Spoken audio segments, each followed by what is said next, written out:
Hello student, आज हम पढ़ रहे हैं हिंदी की फोर्थ पोयम मन। पूरक पठन है। विकास परिहार जी ने लिखा है। इनका जन्म 1983 में गुना मध्य प्रदेश में हुआ था। इनका परिचय है। विकास परिहार ने 2000 से 2006 तक भारतीय वायुसेना को अपनी सेवाएं दी। फिर पत्रकारिता के क्षेत्र में उतरने के बाद रेडियो से जुड़े। साहित्य में विशेष रुचि होने के कारण आप नाट्य गतिविधियों से भी जुड़े हुए हैं। पद्य संबंधी अभी जो पोयम है वो हाइकू का एक टाइप है, और जो हाइकू है वो जापान की लोकप्रिय काव्य विधा है और सबसे छोटी पोयम होती है। और इस पोयम में लेखक यह बात बताना चाहते हैं कि वो कम से कम शब्द में एक बहुत गहरा तात्पर्य देके जाए। और लेखक ने भी यही किया कि उन्होंने अपने अनुभव से या फिर प्रकृति के सौंदर्य से प्रेरित होकर एक कविता लिखी है और कम से कम शब्द में अपने भाव प्रकट करने का प्रयत्न किया है। और हाइकू जो कविता थी वो हिंदी साहित्य ने 5वें दशक में अपना ली थी। प्रस्तुत हाइकू में कवि ने अपने अनुभवों और छोटी छोटी विभिन्न घटनाओं को अर्थवाही सीमित शब्दों में प्रस्तुत किया है। हाइकू कविता अक्सर प्रकृति से प्रभावित होकर, खुशी के पलों से या फिर अपने अनुभव से प्रेरित होकर कवि लिखते हैं। और हाइकू का एक भाव होता है कि आप कम से कम शब्द में ज़्यादा से ज़्यादा एक बोध या फिर तात्पर्य दे सकें, इसलिए हाइकू लिखी जाती है। तो फर्स्ट रीड करते हैं पूरी पोयम। घना अंधेरा चमकता प्रकाश और अधिक, करते जाओ पाने की मत सोचो जीवन सारा, जीवन नैया मझधारे में डोले संभाले कौन, रंग बिरंगे रंग संग लेकर आया फागुन, कांटों के बीच खिलता फूल देता प्रेरणा, भीतरी कुंठा आंखों के द्वार से आई बाहर, खारे जल से धुल गए विषाद मन पागल, मृत्यु को जीना जीवन विष पाना है जी विषा, मन की पीड़ा छाई बन बादल बरसी आंखें, चलती साथ पटरियां रेल की फिर भी मौन, सितारे छिपे बादल की ओट में सुना आकाश, तुमने दी जिन गीतों को स्वर हुए अमर, सागर में भी रहकर मछली प्यासी ही रही। घना अंधेरा चमकता प्रकाश और अधिक, मतलब क्या होता है, जब शाम होती है तो अंधेरा और अधिक दिखाई देता है और अंधकार का अंधराजी निर्माण होता है। उस समय अगर हम एक आध दिया जलाएंगे या फिर जुगनू होता है वो अपनी चमक से उस अंधकार को छेदने की कोशिश करता है। उसी प्रकार जब हमारे जीवन में संकट आते हैं या फिर संकट की परेशानियां चिंताएं आती है तो उस चिंताओं का हल निकाल कर या उससे लड़कर हम जीवन में आगे बढ़ते रहना चाहिए। और उसी हालत में हर एक मनुष्य का जो गुण होते हैं वो और उभर कर दिखाई देते हैं। उस समय में हमें सिर्फ हमारे मन को स्थिर रखना चाहिए और बुद्धि को स्थिर रखना चाहिए, कि जब मन और बुद्धि स्थिर होता है तो मनुष्य की जो विचार शक्ति है या फिर जो विचार प्रणाली वो और भी अच्छी हो जाती है, फिर और भी हमारे सोचने का जो प्रकार होता है वो और भी अच्छा बन जाता है। इसलिए लेखक बोलते हैं कि घना अंधेरा चमकता प्रकाश और अधिक, मतलब क्या, जब घना अंधेरा होता है तो प्रकाश और अधिक चमकने दिखता है। जैसे कि अगर अंधेरे में आप एक दीप लगाएंगे तो उसका जो प्रकाश होता है वो प्रकाश के वक्त से और अधिक चमकदार दिखाई देता है। वैसे ही मनुष्य के जो गुण होते हैं वो जब उस समस्याओं की घड़ियों में और अधिक उभर कर दिखाई देते हैं। और जो मनुष्य इस अंधकार रूपी अपने संकटों से लड़ता है, उसको छेद पाता है, वो मनुष्य अपने जीवन में श्रेष्ठ बन पाता है। और वो हमें हमारी लाइफ में फॉलो करना चाहिए कि कोई भी समस्या आए तो हम उससे घबराए नहीं, उसका डटकर सामना करें, तो हमारे गुण भी और उभर कर आएंगे। करते जाओ पाने की मत सोचो जीवन सारा, ये जो लेखक ने 2-3 लाइन्स लिखी है वो संस्कृत का एक वचन है, कर्मणे वाधिकारस्ते मा फलेषु कदाचन। इस सुवचन से प्रेरित होकर जीवन का एक सार बताने की लेखक ने कोशिश की है। तो बोलते कि हमारे जीवन में जो भी हम काम करेंगे वो करते रहना चाहिए। काम के फलस्वरूप या फिर इन रिटर्न उस काम के हमको क्या मिलेगा उसके बारे में सोचना नहीं चाहिए। अगर आज हमने कुछ काम किया है तो एक ना एक दिन हमको उसका फल मिलना ही है, पर हम अगर फल के बारे में सोचते रहे तो हम उस जीवन का, उस काम का आनंद नहीं उठा पाएंगे। तो लेखक करते हैं कि बिना कुछ सोचे समझे जो भी आपको काम मिलता रहता है वो करते रहना चाहिए। कभी ना कभी आपको उस काम का अवश्य फल मिलेगा, पर फल के बारे में सोचते नहीं रहना चाहिए, तो फिर हम एक लाइफ का जीवन जीने का एक आनंद होता है वो खो देते हैं। तो लेखक ने ऐसा कहा कि काम करते रहिए, आपको फल मिलेगा। और किसी एक व्यक्ति ने कहा भी कि काम करेंगे जीवन में हम कुछ नाम कमाएंगे। तो काम करते रहो, फल अवश्य मिल जाएगा। जीवन नैया मझधारे में डोले, संभाले कौन। मझधारे मतलब नदी का प्रवाह का मध्य भाग है, फिर लहरें, और डोले मतलब डगमगाना। तो लेखक कहते कि हमारा जो जीवन है वो एक संसार रूपी नहीं है, मतलब जो हमारा जीवन है एक अथाह समुद्र की भांति है। अथाह मतलब बहुत बड़े समुद्र की भांति, और उसमें हमारा जीवन एक नहीं है। जैसे समुद्र में जब तूफान आता है तो कोई कमजोर अगर नाव होगी तो उस समुद्र की तूफान की भांति समुद्र की तूफान के कारण वो नाव डूब जाती है, उस नाव का वो जीवन था वो समाप्त हो जाता है। उसी प्रकार हमारा भी होता है कि हमारे जीवन है वो एक संसार रूपी समुद्र में नैया की तरह होता है। अगर हम उसमें डगमगाए, मतलब हमारे जीवन में कुछ संकट आए, परेशानियां आई, या फिर चिंताएं, या फिर अप्रिय प्रसंग आपके जीवन में आ गए, तो हमको उससे घबराना नहीं है, उसको डटकर उसका सामना करना है। अगर हम घबराए तो हम भी उस नाव की तरह नष्ट हो जाएंगे, हमारा जीवन समाप्त हो जाएगा। पर अगर हम डटकर उसका सामना करेंगे तो हम हमारे जीवन में आगे बढ़ते रहेंगे। और जब आपके सामने परेशानियां या फिर चिंताएं आती है आपके जीवन में, तो कोई दूसरा नहीं आएगा आपकी सहायता करने के लिए।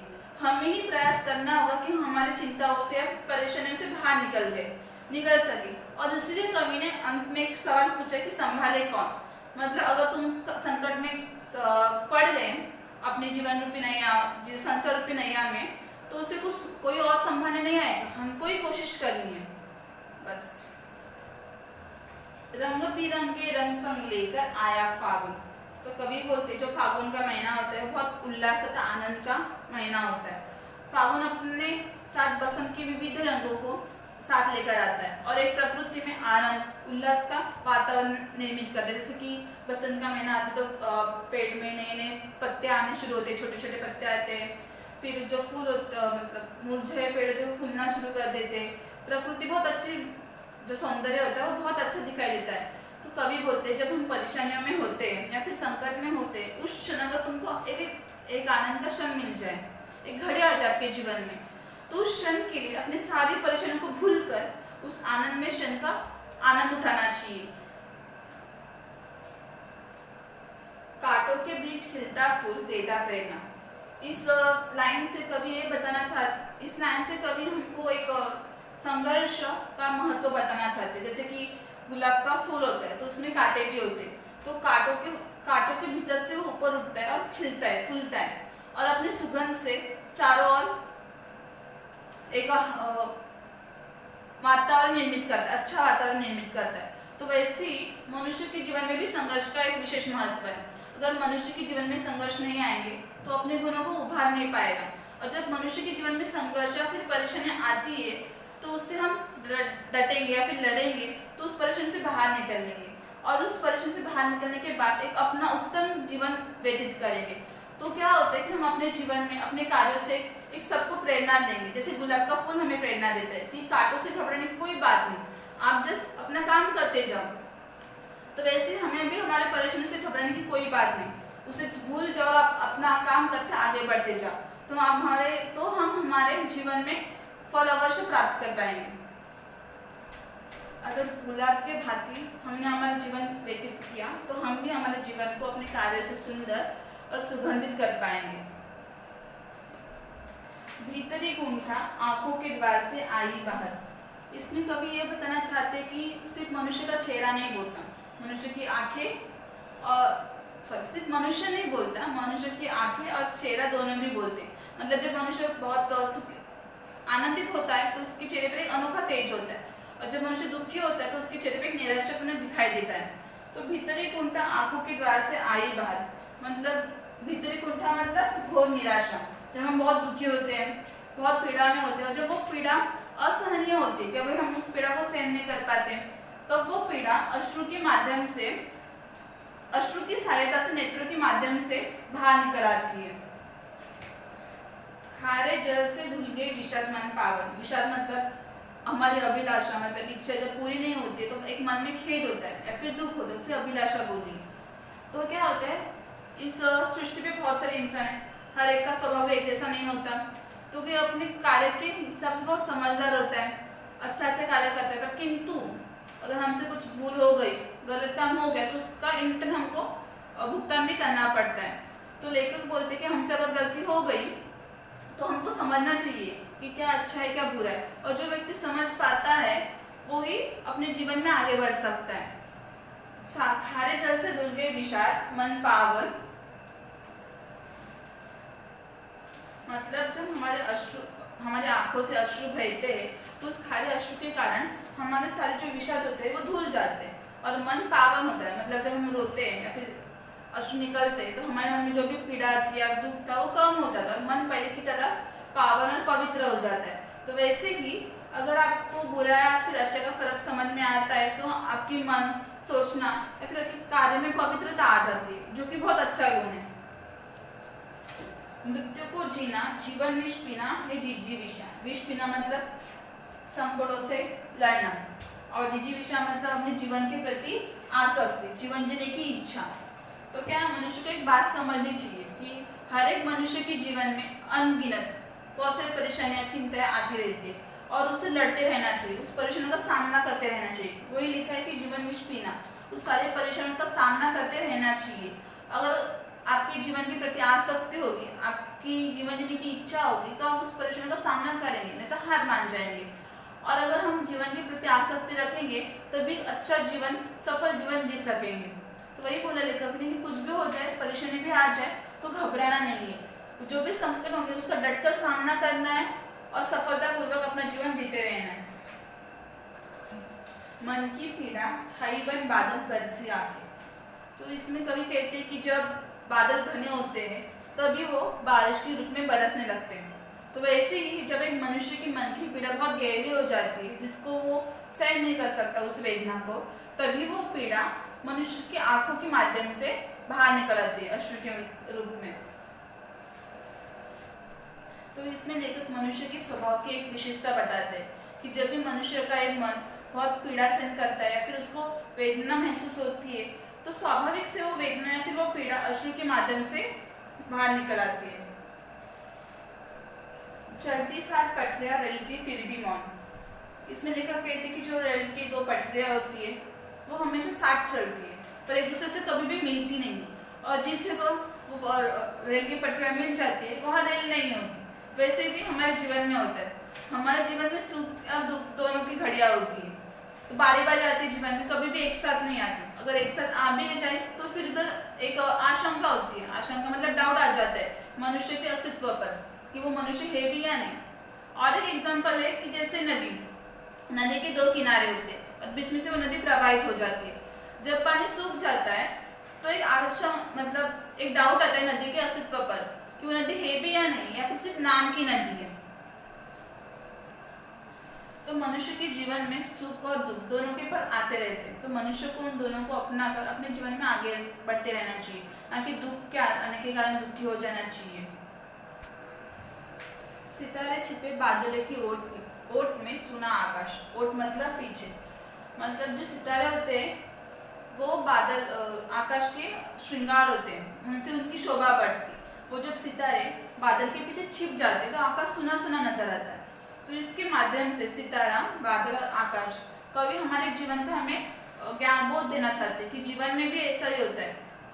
इधर सितारा मतलब अपने सुख, बादल मतलब अपने दुख और आकाश मतलब अपना जीवन। तो हमारे जीवन में भी कुछ सुख के क्षण होते हैं, पर जब उस पर दुख के बादल छा जाते हैं तो हम दुखी हो जाते हैं। तो हमें तो प्रयत्न करना चाहिए कि हमारे जीवन में वो दो दुख के बादल आ गए उसको पूरे तरह से हम हटा सकें और अपना जीवन आनंदी होकर जी सकें। या फिर इसका और एक एग्जाम्पल है कि हमारे जीवन में ऐसे व्यक्ति होते जिनसे हम बहुत ज़्यादा बात करते हैं। अपने स्कूल में हमारा बेस्ट फ्रेंड जिसके साथ हम बहुत ज़्यादा बात करते हैं, तो अगर वो हमसे विमुख हो जाए, विमुख हो जाना मतलब अगर वो हमसे बात ना करे तो हमको बहुत निराशा होता है कि हम एक अच्छा नहीं लगता, दुखी हो जाते हैं।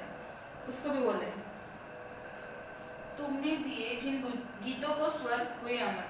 मतलब कवि के अंदर एक अनोखा सामर्थ्य होता है, जिन भी गीतों को स्वर देते हैं वो स्वर अमर हो जाते हैं। तो और अगर कवि चाहे तो अपनी कृति की या फिर रचना के माध्यम से समाज में परिवर्तन ला सकते हैं, क्योंकि आजकल लोग जो देखते हैं उस पर ज़्यादा विश्वास रखते हैं। तो अगर कवि चाहे या फिर लेखक चाहे तो अपने कृति मतलब फिल्म्स या फिर सीरियल्स के माध्यम से विचार में परिवर्तन कर सकते हैं। उसमें और एक है कि जैसे हमारे फैमिली मेंबर्स होते हैं, जैसे हमारे फैमिली मेंबर्स की सोच होती है वैसे हम हमारी भी सोच लेकर बढ़ते हैं आगे। तो फैमिली मेंबर्स या फिर जो परिचित अपरिचित व्यक्ति होते हैं हमारे जीवन में, उनका सोच उनका प्रभाव भी हमारे जीवन में एक अलग सा प्रभाव डालता है, और उन्हीं के कारण हमारे जीवन में भी एक गीत या फिर एक आनंदी क्षण होता है। तो हमको कभी उनको भूलना नहीं चाहिए और हमारे समाज में परिवर्तन लाने का हमको कोशिश करते रहना चाहिए। सागर में भी रहकर मछली प्यासी ही रही। अगर सागर मतलब समुद्र में अथाह जलराशि होते हैं, अथाह मतलब बहुत सारी जलराशि होती है, फिर भी जो सागर में जो मछली होती है वो प्यासी होती है। उसको अगर मीठा पानी पीना होगा तो सागर की गहराई में जाना ही पड़ता है, तभी वो मीठा पानी पी सकते हैं। वैसे मनुष्य का एक जीवन होता है कि मनुष्य के जीवन में दुख के पल बहुत होते हैं और सुख के पल बहुत कम। अगर उसको सुख के पल जीना होगा तो उसको दुख के पलों को छेद कर जाना ही होगा, तभी उसके जीवन में सुख के पल आएंगे। और एक एग्जाम्पल है कि जैसे कि कोई धनिक व्यक्ति है, श्रीमंत व्यक्ति है, उसके पास बहुत सारा धन है, किंतु उस धन का वो उपयोग किसी गरीब या फिर जरूरतमंद को मदद करने के लिए यूज नहीं करता, तो उसके पास जो इतना बड़ा धन है उसका कुछ भी उपयोग नहीं, सब निरर्थक है। तो इस बात से हमें लेकर एक जीवन की उच्च बात बताना चाहते हैं कि हमारे पास अगर कुछ होगा तो दूसरों की मदद करो और दुख से लड़ेंगे तभी सुख के क्षण हमारे जीवन में आते रहेंगे। इसे तो अब हम अपने स्वाध्याय की ओर बढ़ते हैं। फर्स्ट क्वेश्चन है उचित जोड़ियां मिलानी है। इधर है मछली और आपका ऑप्शन है मौन, सूना, प्यासी, अमर, पीड़ा। तो हमने देखा था कि सागर में भी रहकर मछली प्यासी ही रही, मतलब सागर में अथाह जलराशि होने के बाद भी वो खारा होता है ना पानी, तो मछली पी नहीं पाती। इसलिए अगर मछली को प्यास बुझानी होती है अपनी, तो उसको सागर के गहरे पानी में मीठे पानी के शोध में जाना ही पड़ता है, तब वो अपनी प्यास बुझा पाती है, इसलिए मछली प्यासी। फिर आगे है गीतों के स्वर। तो उसकी दो लाइनें कि तुमने दिए जिन गीतों को स्वर हुए अमर। तो हमने पहले भी बोला था कि कवि के पास अनोखा सामर्थ्य होता है, अगर जिन गीतों को वो स्वर दे देते हैं तो वो गीत अमर हो जाते हैं और अपने वो रचना के माध्यम से समाज में परिवर्तन भी ला सकते हैं। तो गीतों के स्वर अमर, राइट आंसर। फिर है रेल की पटरियां, चलती साथ पटरियां रेल की फिर भी मौन। तो कवि कहती कि जो रेल की पटरियां होती है वो सदा एक साथ चलती है पर एक दूसरे से कभी बात नहीं करती, मतलब एक दूसरे से कभी मिलती नहीं है। और अगर ऐसी जगह हो जिधर वो रेल की पटरियां एक दूसरे से मिले तो वहाँ रेल की आशंका होती है, वहाँ रेल का अस्तित्व नहीं होता। वैसे हमारे जीवन में भी होता है, सुख दुख के पल आते रहते हैं और कभी भी सुख और दुख एक साथ आ गया हमारे जीवन में तो उधर हमारे अस्तित्व पर आशंका आ जाती है। तो जाएगा रेल की पटरियां मौन। फिर है आकाश। तो उसकी लाइन है सितारे छिपे बादलों की ओट में सुना आकाश। मतलब जो आकाश का सौंदर्य होता है वो सितारे होते हैं, जैसे हमारे जीवन में सुख हमारे सौंदर्य सुख होता है, और जो बादल बोला है उसको दुख बोला है कि जैसे ही आकाश में सितारे बादल के पीछे छूट जाते हैं तो आकाश सुना हो जाता है। तो हमारे भी जीवन में जब सुख दुख के अंधकार में छिप जाता है तो हमारा जीवन भी दुखीमय हो जाता है। तो राइट आंसर है आकाश सुना। क्लियर? तो नेक्स्ट क्वेश्चन है परिणाम लिखिए। सितारा का छिपना, सितारों का छिपना मतलब जब सितारे आकाश में छिप जाते हैं तो क्या होता है, तो आकाश का सौंदर्य है, सितारे श्रृंगार है, उससे आकाश की शोभा बढ़ती है। और जब ऐसे में सितारे अगर आकाश के बादल के पीछे छिप जाए तो आकाश पूरा सुना हो जाता है। तो ये आकाश सुना हो जाता है, हो गया। फिर है तुम्हारे गीतों को स्वर देना। तो जो कवि होते हैं वो अगर अपने गीतों को स्वर दे तो गीत अमर हो जाते हैं। तो वही गीतों का अमर होना। फिर सरल अर्थ लिखिए। मन की पीड़ा छाई बन बादल बरसी आंखें। तो वो बोलते कि जब बादल घने हो जाते हैं आकाश में, बहुत घने हो जाते तभी वो बारिश के रूप में बरसते। तो वैसे भी हमारे मन की पीड़ा या फिर वेदना का होता है। जब हमारी मन की पीड़ा बहुत गहरी हो जाती है या फिर असहनीय हो जाती है जिसको हम कंट्रोल नहीं कर सकते, तभी हमारे आँख मतलब हम रोते हैं, हमारे आँख से अश्रु निकलते हैं। तो वही लिखा है कि जब बादल घने हो जाते हैं तब वो बारिश के रूप में बरसते हैं। उसी प्रकार जब मन की पीड़ा असहनीय हो जाती है तो वो अश्रु के रूप से आंखों के माध्यम से बाहर आती है। फिर नेक्स्ट क्वेश्चन है कि हाइकू में प्रयुक्त महीना और ऋतु। तो उसका एक लाइन है, रंगी बिरंगी रंग संग लेकर आया फागुन। फागुन महीना है और बसंत है, वो ऋतु है। बसंत ऋतु में फागुन का महीना आता है, तो वो पूछा था, वो लिख दिया। फिर उत्तर लिखिए, इसको कंप्लीट करना आगे। मझधारे में डोले जीवन नैया। थर्ड इसमें है कि जीवन नैया मझधारे में डोले तो संभाले कौन। मतलब अगर हम हमारे जीवन संसार रूपी जीवन में हमारी नैया डगमगाई तो उसको संभालेगा कौन। कोई और तो आता नहीं है हमारे परेशानियों में फिर चिंताओं में हमारी मदद करने के लिए। तो उस परेशानी और चिंताओं से उभरने के लिए हमको ही कोशिश करनी होती है और करनी भी चाहिए। तो मझधारे में डोले जीवन नैया। फिर है छिपे हुए, तो आकाश के बादल के पीछे कौन छिपता है, तो सितारे। धुल गए, मतलब जब हमारी पीड़ा बहुत अधिक हो जाती है और अश्रु के माध्यम से निकलने लगती है तो उस अश्रु के साथ हमारे जो मन में विषाद थे, विषाद मतलब अभिलाषा पूरी न होने के कारण जो दुख होता है फिर खेद होता है। अभी अभिलाषा मतलब इच्छा। कई बार हमारे मन की जब इच्छा पूरी नहीं होती तो मन में एक दुख होता है और खेद होता है। तो जब हम रोते हैं तो धुल गए विषाद, या फिर अश्रु निकलते हमारे आंखों से तो मन के जो विषाद होते हैं वो धुल जाते, धुल गए विषाद। फिर अमर हुए गीत, मतलब जो कवि अपने गीतों को स्वर देता है तो गीत अमर हो जाते हैं, अमर हुए गीत।